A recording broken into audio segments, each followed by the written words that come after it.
and welcome to this next episode on the Living Life Being Human podcast. And I'm Jacci Jones.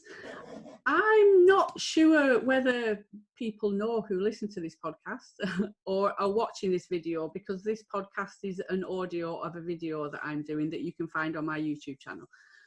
But along with the psychotherapy side of things, I also work a lot with parents and children. I have a Facebook group called Parent Plus, which is parent-plus. If you type in Parent Plus, you get a loan company, which isn't very good. We don't want one of those. So I thought I would dedicate this next month to parenting and little snippets of things that I've picked up along the way. I'm a parent to 3 children. I did suffer from postnatal depression with all 3 of them, and it got progressively worse. Yeah, maybe I should have stopped at 1, but I wouldn't have my wonderful other children. So one of the things that I learned quite early on in my psychotherapy training was something that was written by a wonderful woman called Levin. And it's from her Cycles of Power.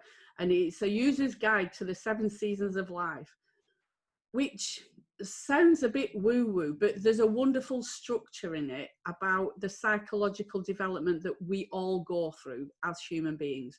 So it kind of links into the title of this podcast, which is Living Life Being Human. These are stages that we have all been through, but we can kind of put a structure to them. And that, for me, when I'm talking with parents, helps parents normalize certain behavior. As a parent, we take on an awful lot of responsibility for what our child is doing and how they are being and their responses and reactions to things. You know, I've been a parent as well as observe other parents in well-known supermarkets where a child is having an utter complete meltdown in the aisle, and we all have had those looks of, well, ranging from disgust to pity from the people that walk past us. The things that they're displaying and doing are perfectly normal.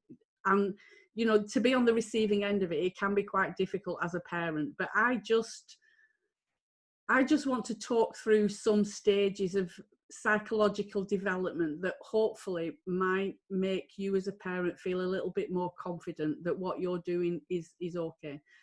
And for me, that's what all that we can do. There's a big grey area in the middle of parenting for me. There's overindulgence at one end, where we can wrap our children in bubble wrap and protect them from the world out there, particularly with what's going on at the moment with COVID. You know, we try to protect them from the news and the reality of the situation and all sorts of things, as well as giving them lots of material things and doing everything for them, which is what we want to do as parents. We want to meet our children's needs 100%, but that can border on overindulgence. And then there's neglect on the other side, which is not good parenting. There's no 2 ways about it. I was a foster carer for 13 years, and, you know, I saw some of the results of that other end of the extreme. I personally go for middle of the road parenting. It's kind of like a motorway with 3 lanes. We don't want to go off the verges at either end. We want to stick on the middle road, and that's good enough parenting. The motto at Parent Plus is, you know, I'm not a perfect parent, and I'm perfectly aware that I'm not a parent. I have messed up with my children more than one occasion. If you speak to my eldest and speak to my youngest, they will both say that, you know, I've not got it right either end of the spectrum. And there's a lot of guilt sometimes around that. But underlying all of that, I have to say to myself that I did the best that I could with what I had available at that moment. So, you know, one of the things I often talk about with parents, so where are you right now? What's going on for you right now? I know for me, dependent on my mood, dictates my reaction and response to certain things that particularly my youngest, who's now 16, does. He becomes a philosopher when it's bedtime. He wants to talk to me about the world and what's happening and talk about his innermost feelings and all that sort of stuff, purely and simply as a delaying tactic about going to bed. Sometimes I buy into it and we'll have a conversation and everything's fine. Other times it's like, you're taking the mick. just come on, it's bedtime, off you trot. That's got nothing to do with his behaviour, because he's doing the same thing on both those occasions, but it's got everything to do with where my head is, where my state of mind is, and how I respond and react to what he's doing. So just bear that in mind. We can't, all those age-old sayings, we can't give from an empty cup. We need to recharge our battery. There's a reason why we need to put our oxygen mask on first if a plane is going down. I apologise if anybody has a fear. But we need to save ourselves in order to save other people. And it's kind of like that with parenting. We need to look after ourselves so that we can support and help and validate and nurture and do all those wonderful things with our children. So yeah, it's okay to be selfish sometimes and to prioritise ourselves.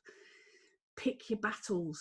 We don't need to jump on everything that our children do, particularly at the moment with what's going on.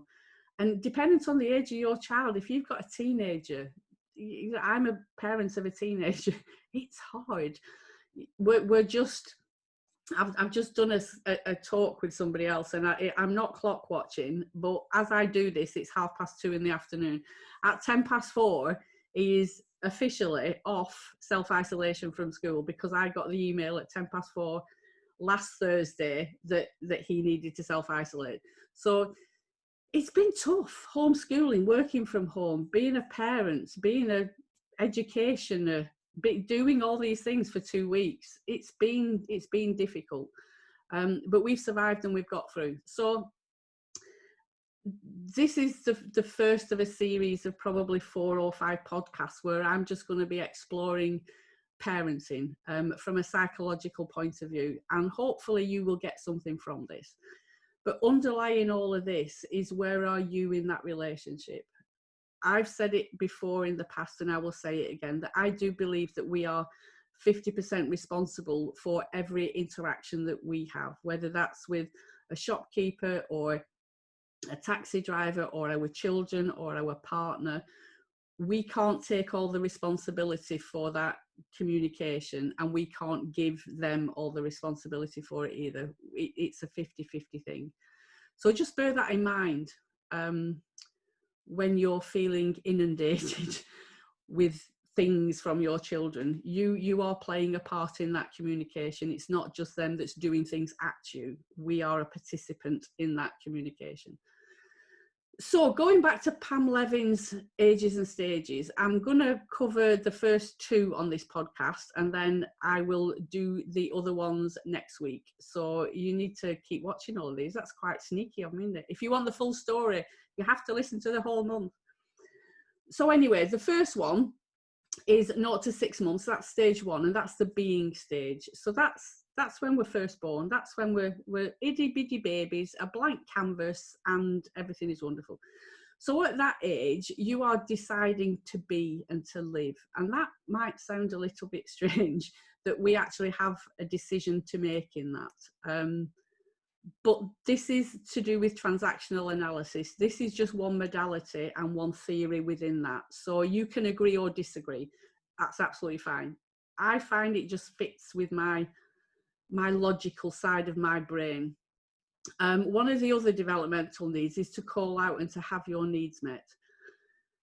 As a foster carer, I've met and been, I was a nursery nurse as well, so I've worked in nurseries and worked in the baby room and all that sort of stuff. So I've experienced not just my own children, but other people's children. And I've experienced children that cry when they're hungry. I've experienced children that cry when they hurt themselves or they need something. I've also experienced children that don't cry, that fall over and just look and get up and carry on walking. Why is that? What's that about? We start making decisions from a very early age, surprisingly enough. So between the ages of 0 to 6 months, we're starting to learn to cry out, to get our needs met. And dependent on the response that we get, we might do something different. We might stop crying. We might cry louder. We might throw things out of a pram. We try lots of different things to get our needs met. And that's the start of us deciding how life is going to be for us. And that's quite a shocking thing to actually say out loud. We also learn to trust and expect to have our needs met. So when we cry as a baby and mum or dad or our main caregiver comes, we learn to trust that when I cry, somebody will come. When I need something, there will be somebody there for us. So that's quite an important thing for us as we're growing up. The other thing that I love about all of this is that we can replay this being stage at different times in our life. So if we're tired or we're hurt or we're feeling vulnerable or ill, or at times where there's rapid change going on, we go back to that being stage where we need somebody to meet our needs. I'm not sure whether, even as a 54-year-old, if I'm not well, I want to curl up on the couch and have somebody make me a cup of tea or a cup of coffee. And if I just go, I want somebody to come and give me what I need. So I can go back to that being stage as a 54-year-old woman in order to get my needs met. So it's not like we go through this once and then that's it, done and dusted, I've got it all sorted. A new day at work, in your first day of employment in a new place, you don't know where anything is. So you need to trust that those people will help you find the canteen, the toilet, the fridge, the printer, whatever it is. So we go back and we might feel vulnerable. We might feel like we need others to meet our needs at that particular time. So this is sort of the thing that I'm going to be doing over the next series of these podcasts, is to just explore the ages and stages psychologically, how it can impact on us, what we can do. If we understand that we recycle these things, and that this is part of being a human being, maybe we won't be quite so hard on ourselves. That's my aim. So going on to stage 2, which is the doing stage, which is between 6 to 18 months. If there are any parents out there, you might relate this to a child that you have in your care at the moment, or when your children were that age. So between 6 and 18 months, you might have started taking them to mother and toddler groups or little groups in the library and things like that. So, you know, at this age, they're starting to trust other people. They're starting to learn that the world is a safe and wonderful place. They're starting to explore, to be creative and, you know, notice their senses. They might stop eating certain foods that they've always loved because suddenly they don't like the taste, and they're spitting it out and those sorts of things. They also learn to get support in order to get their needs met. If you imagine a little child at a nursery or a playgroup situation, they go off and explore and hit another child and pinch a toy off them, whatever it is that they're doing. But they'll keep, you know, checking back to see whether you're still there, whether you're still in the same seat. They might even come back and want to sit in a cuddle and a bit of reassurance, and then they jump back off your knee and they go again. They're starting to separate out from us as parents and understand that actually I can do things for myself. I can be creative and explore and, you know, twist and turn things and throw things and see what reaction I get from the people around. So it's a wonderful stage between 6 and 18 months where they're just starting to exert their personalities a little bit. Maybe you might notice that they're a little bit withdrawn around new people, that they aren't as trusting of everybody. You might have a child that literally will go to anybody in the room. If mum's not there, yeah, no, doesn't matter, I'll just go to this person instead. These are decisions that they've made as a little person. We don't make them make decisions. What we do is encourage certain choices and discourage other ones, as parents maybe. But ultimately, I made my own decisions at that age, and so did my children.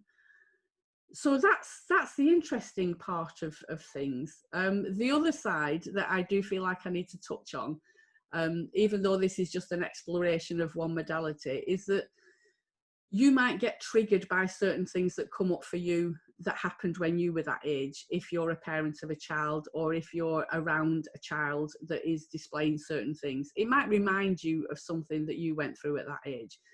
So again, it's just really important that you are compassionate and kind and nurturing to yourself when you are exploring these ages and stages. From Pam Levin. Right, so I'm going to stop this now. The next episode, we will go on to talk about the thinking stage, which is 18 to 3 years, and the identity stage, which is 3 to 6 years. And then there will be another couple after that, and we'll see how far we go with this. So I hope you've understood that. I hope I've not inundated you with too much information, and I hope you will join me on the next podcast episode talking about aging stages. Take care.